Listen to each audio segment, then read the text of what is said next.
guys, thanks for tuning in again for another episode of AA for Entrepreneurs. This is Drew.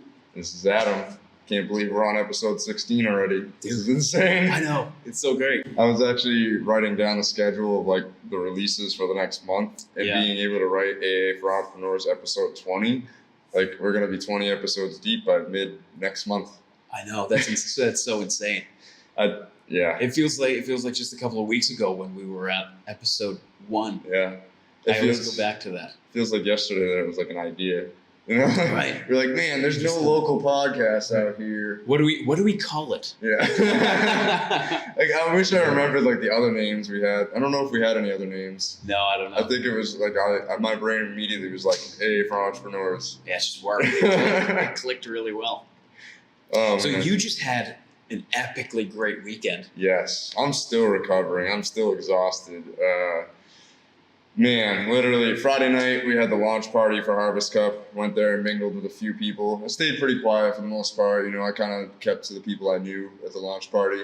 Didn't feel like it was a bunch of people trying to network like that night, at least. You know, which I was hoping it would be more of, but you know, that's neither here nor there. Saturday, you know, I showed up to the event at 8:30 in the morning and was there till 6:30 at night, doing interviews, networking with people, like nonstop talking, to the point where I got home and I'm just like, hey, babe. Drained. Yeah, I had a great day. Like, are you sure? You sound off. I'm like, yeah. I don't want to talk. I mean, that's the thing, like about talking with people all day. It takes work. Lots of energy. It takes a lot of time, and then by the time you get home, you're just like, all right, I need to recharge. Yep. And that's exactly what it was like. That's how Friday was, or all Saturday. day, every day. That was well, Friday night. You know, I think if there was one thing I would change about this, it would have been to like not go Friday night, because I ended up not getting home till like midnight, 12:15, and then I had to wake up at 6:30 and get ready and go to Harvest Cup by 8:30. So I was just like, by the time I got there, I was just like chugging a whole coffee, and I'm like, all right, let's go. Yeah. So I mean, it worked, but I probably would have saved my energy for Saturday and Sunday more so, because by the time it got to Sunday, I honestly got to the event and I was just like, wow, I'm really tired. I got to push through this. I only got like 3 more interviews I got to do. And I want to do a little bit more networking. I brought Courtney with me because I was talking about her all day Saturday. So she was like a rock star. Everybody wanted to meet her. So, yeah, it came Sunday. I wrapped up everything perfectly. Ended up actually getting a caricature done for the first time. It was kind of cool. So, overall, literally like one of the most epic, amazing events I've ever been a part of. I mean, it's really my first official, event that I've done press for. It was cool to have walking around with the press pass and stuff. People are looking at me like, what do you do? Oh, you don't have a booth? What do you do? And then I got to like talk to them like, oh, I have a podcast with my friend Andy, and I'm starting up a media company, and just talking about all the different things. Yeah. So you met a lot of great people there? So many, dude. So many incredible people. Loving, amazing, just happy people that, you know, it's cool to see like the cannabis community come together. I feel like, and I've said this, this is going to be kind of redundant to hear because I've probably said it in a lot of the videos or interviews, but every time that one of those kind of events happens for cannabis, the whole community grows. Every single business, every single person or personality, like it all grows because like it's like empowering to see other people doing the same thing as you and going and plunging into the completely unknown, because, you know, it's like brand new legalities and it's been illegal for over 100 years, basically. So it's totally foreign. Yeah. Everything about it. Yeah.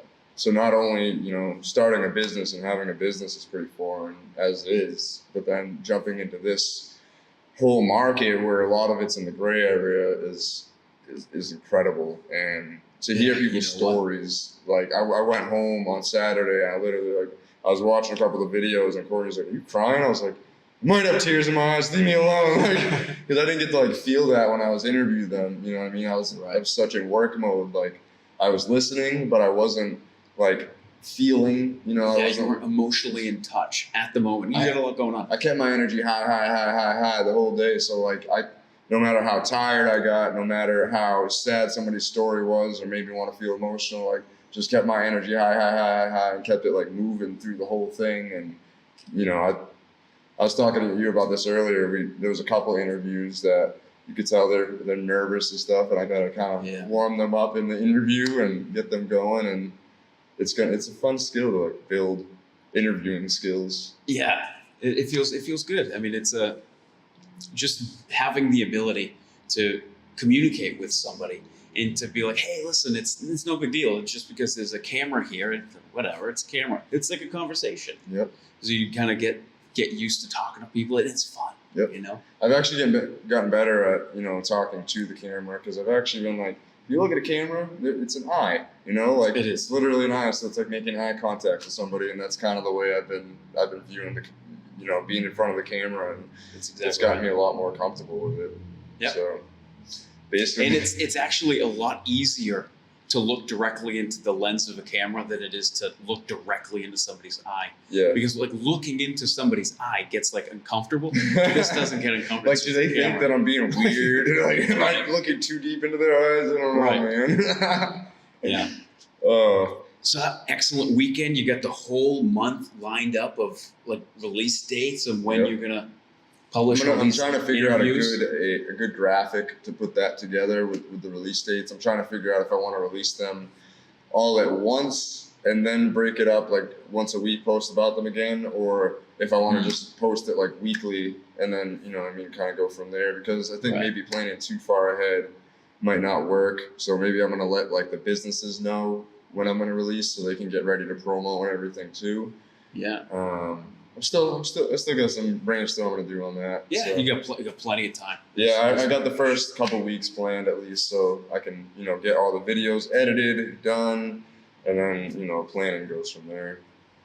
It's been incredible. It was seriously so humbling, so humbling. I just put out a wrap up video yesterday about the event, just showing some cool stuff that happened, and then just talking about all the people I interviewed and how cool it was, and learned a lot from that too. Yeah. Spent a couple hours on a wrap-up video and learned how to do new text graphics, and I learned how to mess with the audio more in Premiere, and it's so fun. I don't know. It's so awesome. All right, we're so lucky that we can do the things that we enjoy doing. Yeah, I think it's important. Like we as humans, I feel like so many people just like do what they have to and never do what they want to. And I feel like so many people feel like that can't coincide, and that's just not true. Like you can do what you love. It's probably going to suck for a long time. It's going to, be like, I didn't get paid for this weekend. I worked probably 20 to 25 hours total of like grinding, networking, filming, interviewing, for free as a volunteer service to like get their name out, and also obviously help me and get more attention and more content and spread value and good stories to people. So that's what it's about. Yeah. The money. I mean, the money really doesn't matter. It'll come. Yeah. I did have some conversations with some people. I got pretty deep into like what I was doing as far as like, the media company and everything. And one of the things they did say is that I need to stop being so scared to ask for money. I had somebody approach me and ask me how much I charged to run social media accounts, and I kind of froze up. Like it was not like me at all. I froze up. I was like, I don't know. I've been kind of just doing my own and then giving other people advice for free. Yeah. And that interaction definitely did not go the right way. And you weren't prepared for it. Yeah. Exactly. Now that I've kind of I've thought about it, I've talked to people like Kristen from Cannabuzz, and I kind of see what exactly it's worth. Like how much people are paying for it. Tons. And the client was very serious about it. So, when I see them again, because I know, I think there's an event coming up within the next few weeks that they're going to be at, that I'm going to be at. And I want to talk to them again and just be like, hey, I'm going to have to deep dive into all their social media, see what they're doing right, see what they're doing wrong, see what I can improve on, see, as a whole, like how everything is, and then kind of approach them like, hey, I looked over all this stuff. Yeah. I would love to work with you for this amount of money. And then from there, Yep, maybe sign a contract. Be like, okay, it's going to be 6-month X, contract or X something. amount of money for this amount of time. It's going to include this many posts per week, maybe a marketing campaign, maybe a video shot, and just kind of have different levels. Yep. Like, so people have choices. Yep. They can say, oh, I want the bronze level or the gold level. So it's nice for people to be able to see and be like, oh, okay, yeah, that sounds good. I want to do that. Or multi platforms. You want to do 2 or 3. Yep. I know like big multi-million-dollar companies, they're charging like some marketing media companies are charging like $7,000 a month to manage their accounts. And that's huge. And, you know, like I'm That not is obviously going to be huge. charging that much, but like for me, you know, like I could go a quarter of that price and probably do a better job than most social media agencies, you know, Right. and because I'm going to care probably more, you know. It's just gonna be like interesting. the biggest thing is to find your clientele and to be like, okay, how much money do they have? How much money are they willing to spend? Because a lot of times, especially if you like look around local small businesses, they're not making a ton of money. So it's like, all right, how much can I bring to them, and can I make this worth it? So it's like sometimes you got to work for like really bare bones. Yeah. I do feel like, you know, you have to price it accordingly. You know, like when I think about these ideas, I'm trying to think of how I'm going to scale up, you know, and you can't start too low because then the scale up is harder. So like where I want to start is going to be, you know, where a lot of social media companies are, and then kind of, you know, if they can afford that, great. You know, I threw that number out there. That's what we're going to do. If not, we could find a number that works. You know what I mean? I think a lot of the problem with it, or not problem, but a lot of the difficulty with it is just going to be giving people proper expectations of like, you know, money isn't going to come flowing in right away. This is a gradual process. The attention you're getting is eventually going to lead to more money and more sales. And the better the quicker you get to 10,000 followers on Instagram, you can start posting links in your stories and it helps with sales. So like, it's just about building up to that point where you're able to do more stuff and sell more products, and it will happen. You just have to be patient. Work. Yeah. Work and be patient. Yeah. So that's where I'm at. That, and you know, the media company playing into it, being able to do all the video interviews and doing everything essentially is going to be like a whole package deal in itself. So if in the whole media aspect, what do you think is your least favorite job? Like, what would you outsource first when you start to scale up? Yeah, that's a good question. I don't know. I would say I would have said like social media stuff like a month ago, but now it's like, damn, having control of your social media is kind of a good thing. Like, you can really like show people who you are and everything. So having somebody else run that might not be able to do it as good. You know, I think how Gary does his social media is kind of how I would want to do mine. How Gary Vee does it. Where he has somebody basically like choose the picture, and he does the writing part of it. So like choosing a picture for me is like one of the hardest things. Like, oh damn, I have 25 options and I'm not feeling any of them today. What do I post? Damn it, or just I'm not going to post today. And So you maybe get like an editor. Yeah, probably. Because I would say like a video editor for the post, but again, once we have everything going the way it's going to be going, the post is going to be nothing. It's going to be adding in extra text effects that I now have time to do when I'm not editing for 5-6 hours and sick of looking at my screen, you know? Yeah. So it's going to be incredible to watch this even grow even more. Now that we both have video editing, have you ever? No, nothing. I'm starting at the very bottom. Oh, so maybe. What are you doing the rest of the day? Building my computer. Yeah.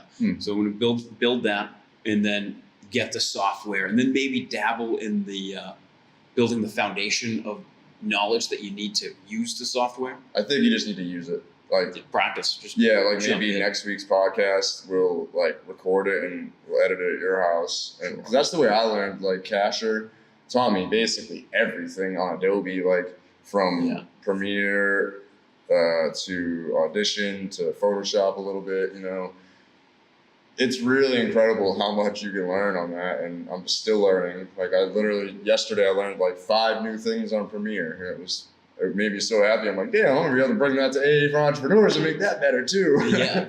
It's like video editing. It goes kind of touches back into what we talked about last week, where it's one of those skills that is super important to have in this era, right? I mean, I wouldn't necessarily say video editing is super important for the everyday person, Mm-hmm. but it's super important for the person that wants to build a brand, build themselves, and put out content. Content creation is huge, huge, huge if you're gonna be an entrepreneur or a small business owner. You know, like you might not want to advertise online and you might not want to be as active on Facebook and Instagram, but if you want to be successful, 99.9% of businesses need to do it.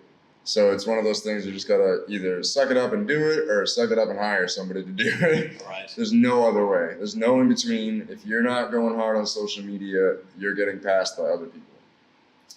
Yeah, it's the future. I mean, it's the present actually. Mm-hmm. And who knows? I wonder where it's going to go next. Where the social media is important now. I wonder if augmented reality, VR, somehow will become the new social media, with the gaining attention. Because one day, I mean, you can see it now. Last week I was on Facebook, and I saw a Bud Light ad. I'm like, ooh, this is the first I've ever seen a big company advertise on Facebook. So this is Yeah, reviews getting through their head, I guess. yeah, I mean, it certainly is. It's almost obvious. I can't believe it's been this long for them to realize it. Well, I think a lot of it is them, you know, Gary talks a lot about how these older people get in their position of power and get a lot of money, and then instead of learning how to grow with the environment, they try to change the laws. You know, They get comfortable and they try to change the laws to prevent anyone else to get above them.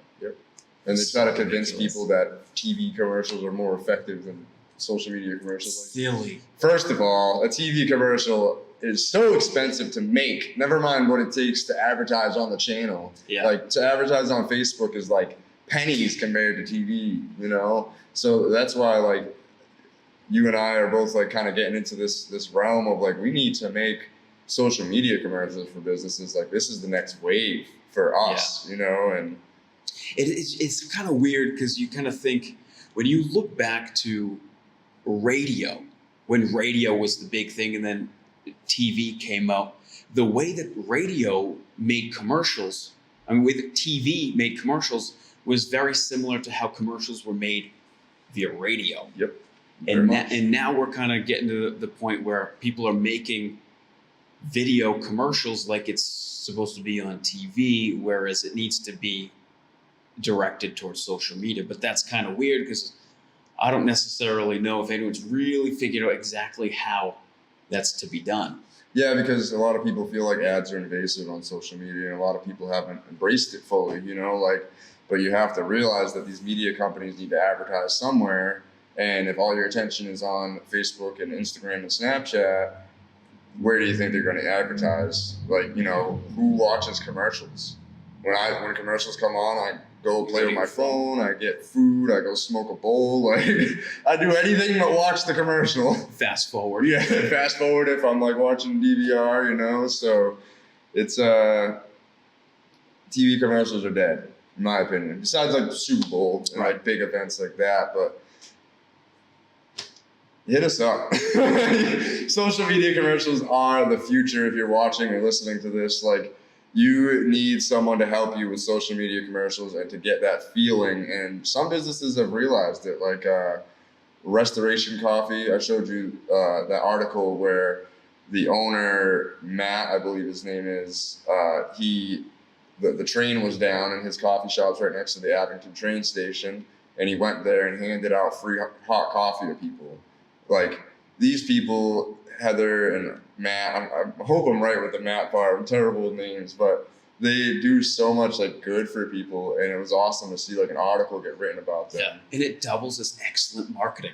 But then I look at their page, right, and they already have a social media commercial up, and it's a good, great social media commercial too. Like, they did an amazing job on it. Yeah, And like those are one of the people I want us to definitely interview. Like, they said they're down, so we definitely got to go up and see them soon. absolutely. So, but that's just a testament to like now, okay, this small little coffee shop. I think they even share a space with somebody, if I'm not mistaken, is getting, you know, news coverage, which is attention, and then now these people go to their page and they're able to click this very well made, well thought out, beautiful image, you know, beautiful video commercial.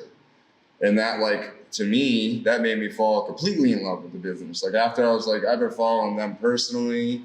I saw that they had the coffee shop. I've been meaning to stop there because I'm a coffee addict, but I haven't, you know, and I saw all those things come together, and I was like, wow, like, they're doing it right. And this is what businesses need to learn. Yeah, it's how to do it right. Mm-hmm. And I'd love to talk to them. Yeah. To hear their story, where they started out, their struggles, their obstacles, how they got to the point where they said, you know what, let's go do this thing. And then all of a sudden, did they have any expectations? Did they know it was going to break out and they'd get huge coverage for it? Nope. Yeah. Probably not. Probably not. No, they just they were doing their thing. Yeah, I think so. And, you know, it's one of those things you said on the last podcast, that video editing is one of the necessary tools to being able to run an effective business. And, you know, you and I were talking before the podcast about expanding on that. And I thought it was incredible. And I really want you to let these people know your thoughts, man, because it was great. I think it's going to be able to help a ton of people. Yeah. So basically what I was thinking is the kind of like the fundamental things that every person should really be good at. And obviously, like, if you're good at these things, it's going to translate into being an effective CEO, business owner. But it just makes you happier, makes you a more efficient person. Mm-hmm. So I think single-handedly the most important thing is to be able to think. And it kind of sounds ridiculous. Like, oh yeah, obviously. I think thoughts. Yeah, but thinking is a skill that you can practice. How do you practice thinking?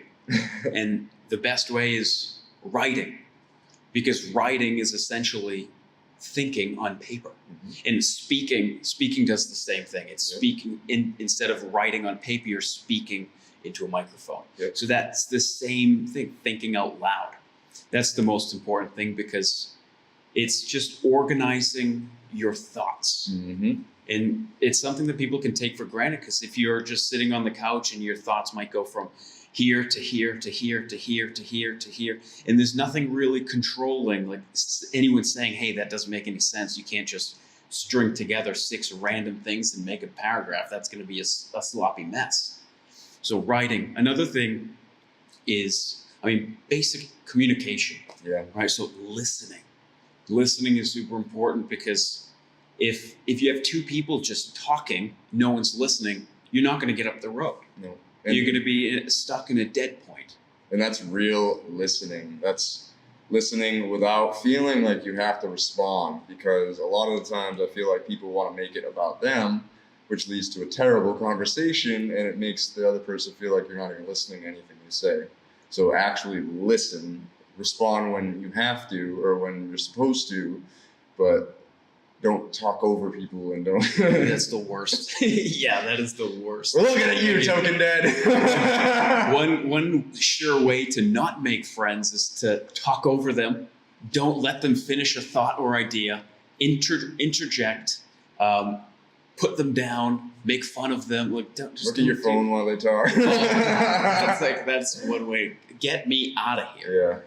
Yeah. Another thing I already kind of said it, was speaking. Yeah.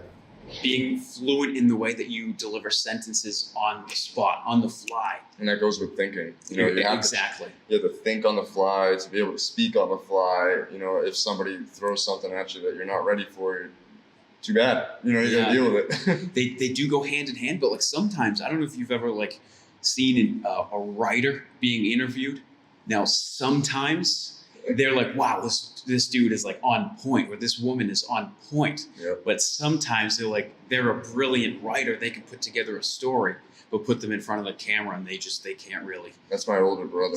Speak on the He's a fly. great writer. He's written literally whole books. But if I put him in front of a camera, he would freeze up. Yeah, because like some people need time to organize their thoughts. Yeah. So speaking kind of takes that time away and makes you kind of really go, now this is what we're doing now. I got to get myself out of. I start a sentence one way, I need to quickly think of how to finish it without it sounding rocky. And it's okay to be a little nervous talking to people. Like we're humans. Like that nervousness never really goes away. I even feel it sometimes. I just have, because of years and years of stage performing, I figured out ways to just hide it. Like people don't even notice how nervous I am because they're not looking at the right body language because I'm distracting them with a smile or a head nod or something, Right. Just doing something that's like they're not noticing how nervous I am. Like That's stage performance, and like the writing that came with writing songs and then performing and then talking to people at shows. Yeah. That's it amazing. literally plays into every single point that Amazing. I didn't realize that. Yeah, right. It's exactly right, and it makes efficient speakers. Yeah. And then the other thing that I think is really important is storytelling. Mm. And storytelling is, fundamentally human. To be able to take a thought or an idea and then kind of aid somebody else to have that same thought or idea, but from their own. You can't just say, this is my idea. That's not going to work, right? So you kind of start with a story, and then as the story progresses, the listener or the reader kind of, oh yeah, Mm-hmm. they have that thought or idea for themselves. Yep. And that's how it's communication at its finest.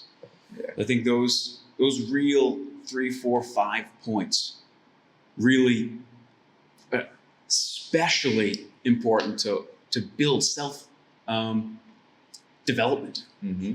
right? Yeah, Become a better person. if you guys watching have anything to add to that you think that small business owners / entrepreneurs, might need as a skill to like really hit the ground running, let us know in the comments below, or add us on Instagram at AA for Entrepreneurs, or even email us aaforentrepreneurs@gmail.com. So I think that list, I think we need to make that a visual for AA for Entrepreneurs, We because should definitely do it's that. I think it's going to be definitely very helpful to people. That's what we're here for. That's all we're here for. That's That's what it like we is. say every podcast, we're just a couple of schmucks. We're not the gurus, No. but we do have some good advice that can help other people, and that's like our oxygen, I think. It is, yeah. Helping other people and doing what we love. You Yeah. know? You can't beat that. You can't beat that. We're turning down like opportunities to make a lot of money, to do things that we enjoy. Yep. It's a risk. Yep. But at the end of the day, you get to help people and kind of guide them along. Because if you look at entrepreneurship, it's a journey, Yeah. right? So you'll start off being like, I hate my job, or like, I don't hate my job. I love this other thing. Or I know this isn't right. Like this, Yes. something doesn't feel right. It feels odd. Yeah. So you start with that, like, I've never sold a Snickers bar in my life, or like anything, right? And then you get to a point where you're like, okay, I've tried starting a business, I've tried launching an artistic career, I've tried doing this, and then let's say you try this, and then like you move down the path of entrepreneurship. So like, let's say we're four steps into this journey that's miles long. Like we're only a foot in, but like that's a foot more than some people like saying, I'm just starting out. Mhm. And what mistakes have you made so that I can make my own mistakes and not make those ones? Yep. yeah, it's foolish to make the same mistakes as other people have made. Learn from other people's mistakes, you know. If they do happen naturally, and it is what it is. Yeah. There's a lot of trial and error in all of this. Lots and lots and lots of trial and error. Like, going back to my point a few months ago, like, people thought I was crazy when I started making deodorants and beard balms, and like, what are you doing, dude? Are you okay? Is everything all right? I'm like, yeah, I'm just creating. Like, I don't get it. Yeah, And I didn't even get it. I didn't even get it at the time. Literally, like, I didn't understand where this was all going. I was just like, I kind of like this. This is cool. Like, making my own product and selling it on Etsy. Yeah. It's nice. So I'm actually just starting to try to sell something else. I've never sold anything on Etsy, but like we talked about before, I ended up making these pieces of rope that you use to help climb a rope. It's like a training aid. Yep. And by the end of today, those should be up on Etsy and eBay and Facebook. So that's an exciting venture for So me. by the time y'all are listening to this or watching this, it should be up. Links will be in the comments for it, and Gives you strong forearms. I definitely want to try it. I got to start working out more. It's one of those things. Everybody's like, "You're getting so skinny, man." I'm like, I don't know. I'm eating fine. I'm eating and I'm just working. Yeah, I haven't been working out. That's the problem. I'm not building any muscle. So like, while I am literally like go go go go go go go all the time, I'm not building any like muscle to get bigger. Yeah. It is what it is. I still feel good. Right. It's healthy. all, at the end of the day, dude, it's all about feeling good. And I mean, if you want to work out, you do something small. Just get into it, and then I got to figure out something ride to just the come here feel-good because it's so close. You know what I mean? And there's so many different classes and stuff here. You work out here all the time, so it's like built-in gym partner. Yeah, why not, right? It's in working out with somebody else. Oh, it's the best. I can't do it. I'm very bad at working out alone. It's hard to get the motivation. Yeah. But I was instructing a class last week, and it was actually just me and one other person, and we were like, all right, well, I'm not just gonna like sit here and like watch you work out. Let's back and forth. So like she would work out, and then I would work out, and then I'm like, you know what? I'm doing way more just because I'm working out with you than I would be by myself. Mm-hmm. Like she was like at one point like, okay, do 8, aim for 8, and in my head I'm like, all right, I'll do 10. I would have stopped at 6. Yeah. You know. Yep. So it's just like getting somebody to work out with is the most important thing. Because then not only that is like pushing you harder, but you're obligated. Like, okay, we're meeting up at this time. You're accountable to somebody else, not just yourself.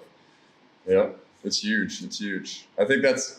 Yeah, we talked about Garrett too much this podcast, but he says that all the time. He's like, I was in terrible shape, you know, and I hired a personal trainer, and now I feel like I can't let him down, and I'm in the best shape of my life. It's really words to the wise. That was when I was in the best shape. Sorry to cut you off. When I was in the best shape of my life, like living in Wyoming, I was hanging out with my buddy Dylan, who's like a gym addict. That dude's in there like twice a day, and he's great physique, dude. Like he's a beast. And working out with him was just like, you know, he'd flex in front of the mirror, and I'm like, oh, all right, I'm getting there. I'm getting to you.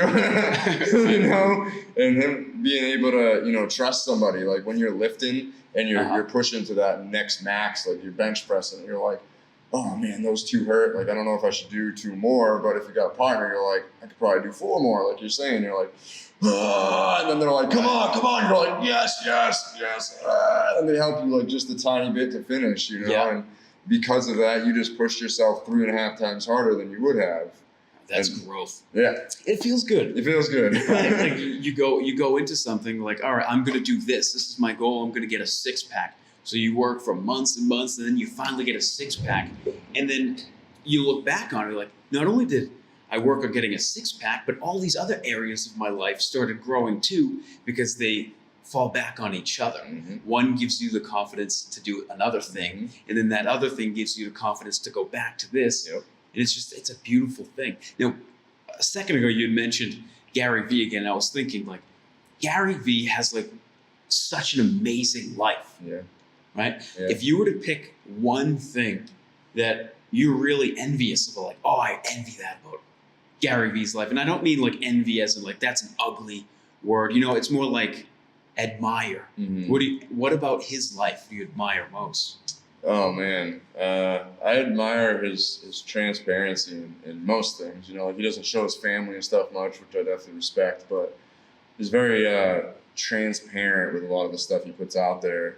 You know, he's not scared to tell people about his failures. He brags about his failures. You know, like that's so amazing to me that somebody would brag about taking a bunch of L's. Right. And that's something that I'm learning how to do too, because you know every failure really is a lesson.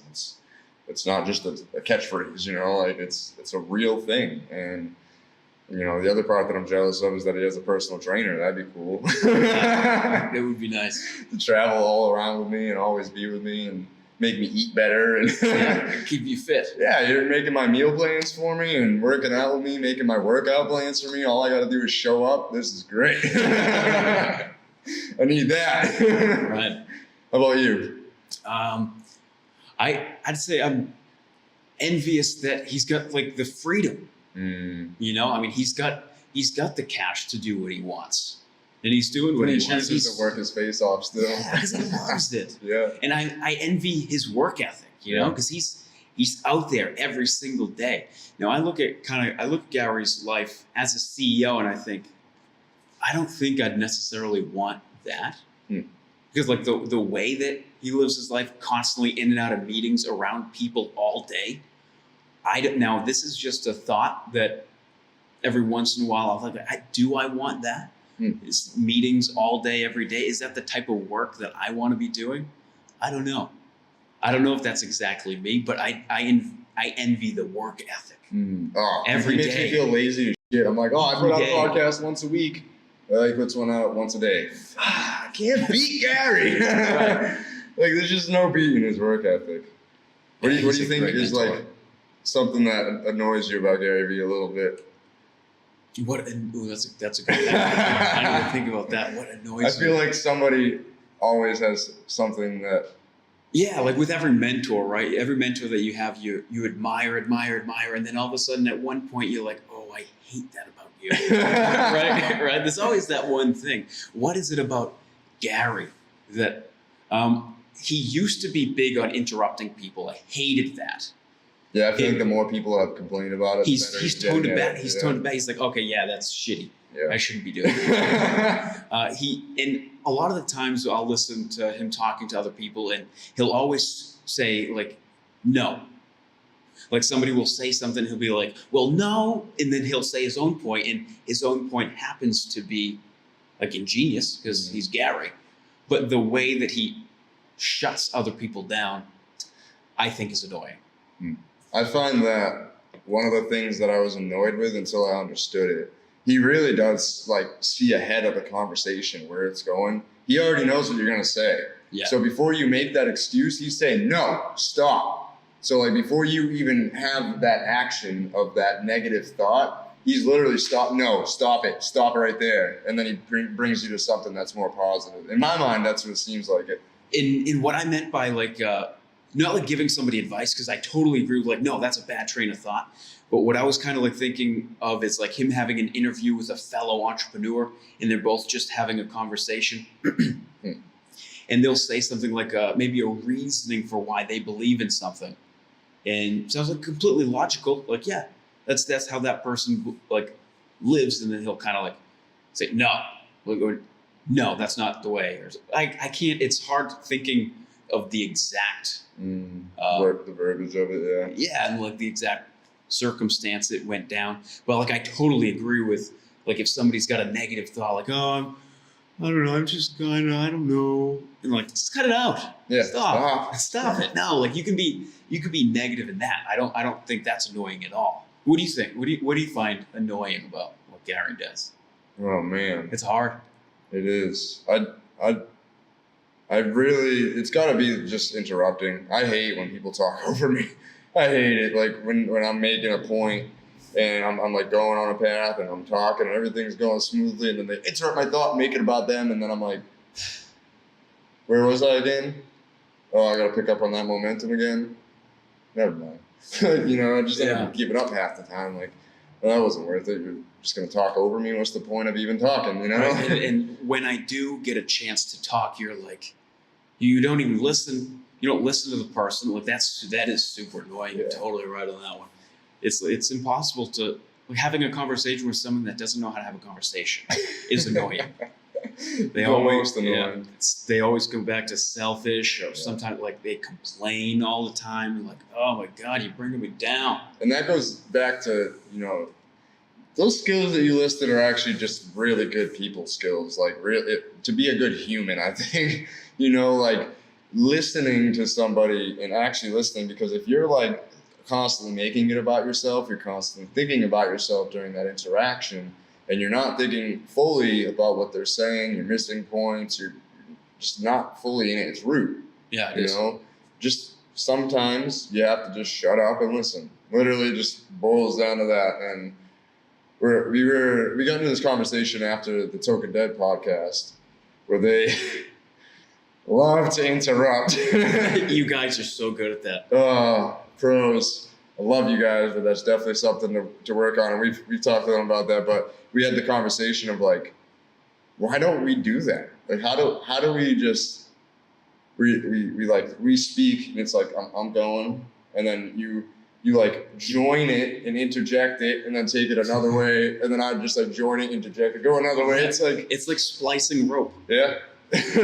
Back and forth. And I mean, I think that comes from years and years of practice of talking with people, right? Listening and understanding that listening, people skills, right? So thing is, you've probably found this whenever you find a person that listens, at the end of the conversation, you're like, wow, that was a great conversationalist. Feel good. What a great conversation that was. They're such a good person. Yeah, and then sometimes you'll go back and you're like, well, I did mostly that person asked about me and I talked about myself, but wow, that was great. And it's tough to kind of to go back and forth. This is one woman who I used to work for. She was my manager at a company where I used to sell crystal in China. And she was like she was such a people person. And this was a couple years back when I was really like reading into communication skills. It's a craft, you need to work at it. Mm-hmm. And I was like, I used to go into conversation like, okay, how can I turn the conversation and redirect it towards something that this person likes? Mm-hmm. And I was talking to her on the phone like, hey, it's so nice to talk to you again. How's everything? And then all of a sudden I had this idea. I threw the baton, I tossed the baton back so she could talk about her. And then all of a sudden she tossed it back, and I lost track and completely lost track of my focus. I'm like, wow, she's the best. Yeah. And it's a really nice thing to talk to somebody that's interested in what you have to say. Basically, at the end of the day, being a good conversationalist is super important because it makes the people around you feel good. Mm-hmm. And what better can you do than that? Yeah. Is make other people feel good. Right on, dude. I love it. I love like just seeing other people happy because of something I did for them. Like, it's like it doesn't take really like money or anything like that. It just takes like an action of like caring about somebody, and just seeing them happy from it is such a overwhelmingly good feeling. Yeah, I remember this was years ago, but I had like a bunch of change, like quarters. Yep. So I went into I think it was like Stop and Shop, and they have like these like little like toy and candy dispensers. Yep. Lined up. So I just kind of took my quarters and I put them all inside the little candy dispenser, so that when little kids would walk by, like, oh yes, and they'd like win a little victory of a little like toy ring or something. And it's just those little things that make you feel good. Like, oh, I just made like some little kid's day. Yep. Yeah, a few. Yeah. Oh, unless there was one kid that was like, wait a second, they're all lined up. That would have been me. I'd have been like, oh, one's there? Oh, man, look at, oh, hell yeah. Come up. That's awesome, dude. Yeah, you do a lot of good things for people, and it's inspiring, like you were talking about your couch to pull up program, being able to bring somebody not even able to do a single pull up to being able to do one. Yeah, it's actually last week. It's so great, like seeing them progress, because everybody's getting like significantly better. That's awesome. Yeah, so I mean, no one has actually been able to do a full pull-up yet, but it's like, oh, we're going down that. We're on that river to do a pull-up. Do you have ways to like during those classes that they're like cheat pull-ups. You know how they have like cheat push-ups. You know what I mean? Yeah, like just to make them a little easier. Yeah, like for pull-ups, the easiest thing to do is to kind of get into the position of doing a pull-up. So right, like say you're just hanging from a bar like this, and your ears are kind of like touching your shoulders. Bring your shoulders, your scapulas back. So when you're hanging, and that's the first step, is to kind of just do that over and over again. And that's, I call it, it's a shrug. Yeah. So that's going to kind of like put you in the position to do a pull-up. And then there's workups that you can kind of like call it like a body row, or an Australian pull-up where you're hanging underneath like a bench bar. Yeah.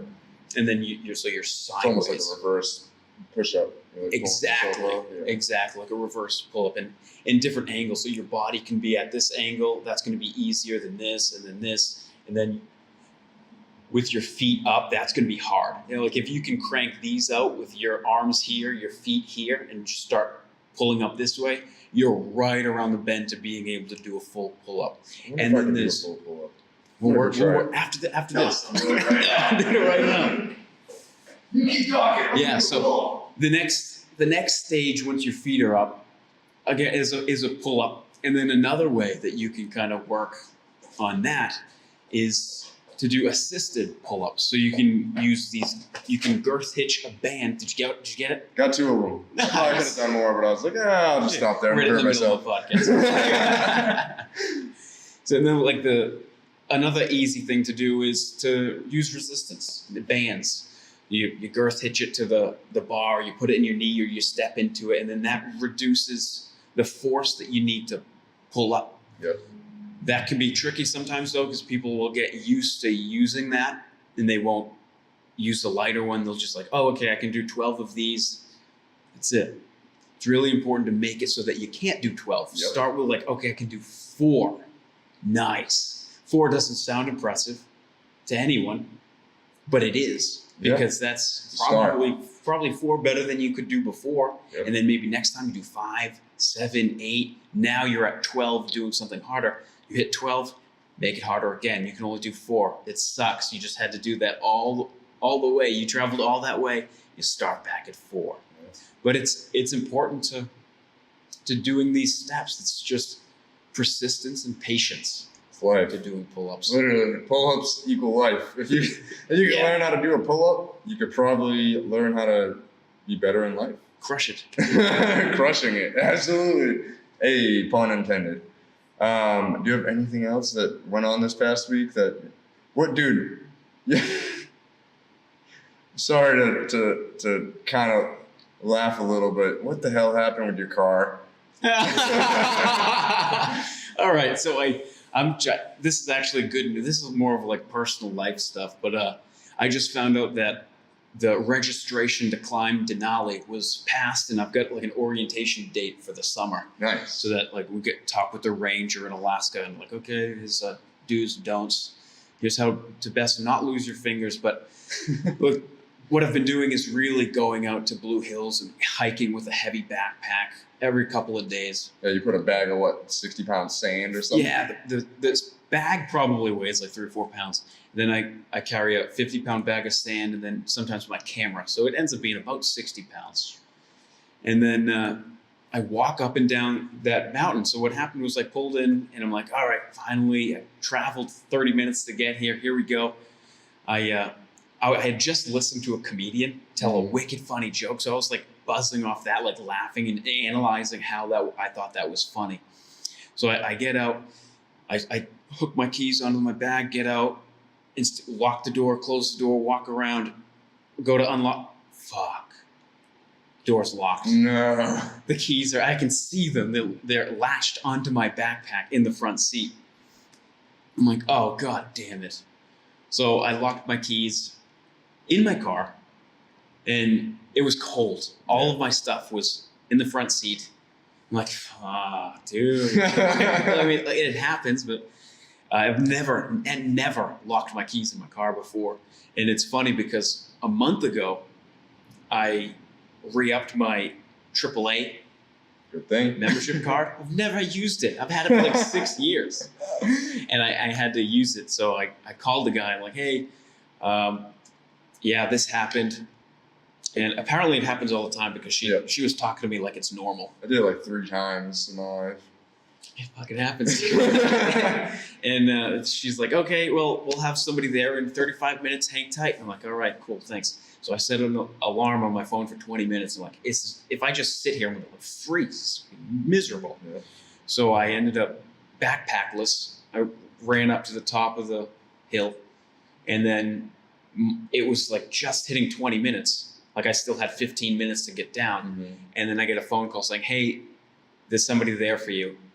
Oh, Be So- right there. yeah. So I ran down the hill and finally got into my car. But that was my yesterday. Just gotta overcome it, man. And then you end up going for a hike with the backpack on still. Yep. After running up and down the hill like a psycho. Right. Just Yeah. kidding. I wish. I do pretty good with Blue Hills, but I don't think I could run up and down. Like, I get winded like a quarter of the way through it. I'm like, all right, I need to slow down. Yeah. What I found about running down a hill is this kind of made me remember when we did Frankenstein Cliff. That is so much fun. Oh my god, yeah. It is so fun running downhill. It's kind of like snowboarding, except you're on your feet. And you gotta not miss a step so you don't snap your ankle and bash your head off a rock. There's ice. You can't step on ice. You Yep. can't step on wet rocks or anything. Everything's got to be.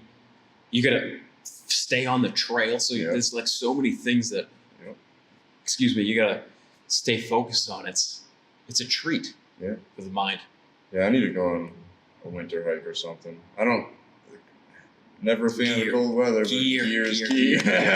Yeah, it's super important. Like when I gear up, I've got a thick base layer, and then I have like a secondary base layer, which is like a really thin fleece, and then I have a thicker fleece vest, Hmm. and then I have a windbreak that's also kind of repels water, and then I have a fleece, another like a thicker typical North Face, and then a down parka, and then a shell.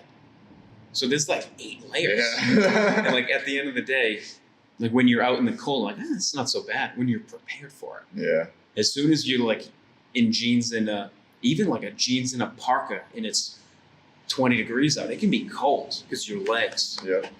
People lose a lot of steam from their legs. I wear moccasins too much. They're not very warm. Gives you strong feet.